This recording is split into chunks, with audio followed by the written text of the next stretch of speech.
Alright, let's break down one of the coolest things happening in your body every single second: gaseous exchange in humans.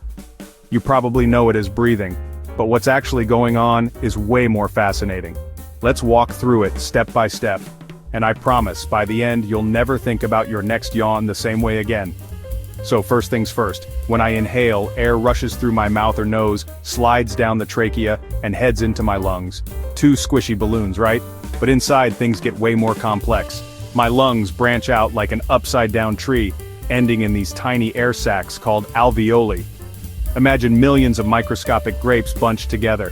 That's your alveoli, and they're the real MVPs here. Now here's where the magic happens. Each alveolus is wrapped in a web of capillary super-thin blood vessels. The walls of both the alveoli and these capillaries are just 1 cell thick. This is a classic setup for diffusion, the movement of gases from a place of high concentration to a place of low concentration. So, I breathe in air which is about 21% oxygen. That oxygen piles up inside my alveoli, way more than what's floating around in my blood. Thanks to diffusion, oxygen slips across those thin walls and enters my bloodstream. It's like the ultimate backstage pass. Oxygen latches onto hemoglobin inside red blood cells and hitches a ride all over my body.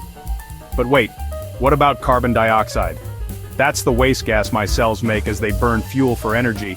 There's more carbon dioxide in my blood than in the fresh air I just inhaled. So, by the same diffusion trick, carbon dioxide moves out of my blood, slips into the alveoli, and waits for me to exhale it. In with the good air, out with the bad, simple and efficient. Let's recap: oxygen in, carbon dioxide out. The whole process is powered by differences in gas concentration, and it all happens in a fraction of a second, over a surface area in my lungs roughly the size of a tennis court. Wild, right? And the coolest part, your body automatically controls your breathing rate based on how much carbon dioxide you need to get rid of, not just how much oxygen you need to take in. So next time you take a breath on purpose, or not, just remember you're running a microscopic high-speed exchange, keeping every cell in your body alive and kicking.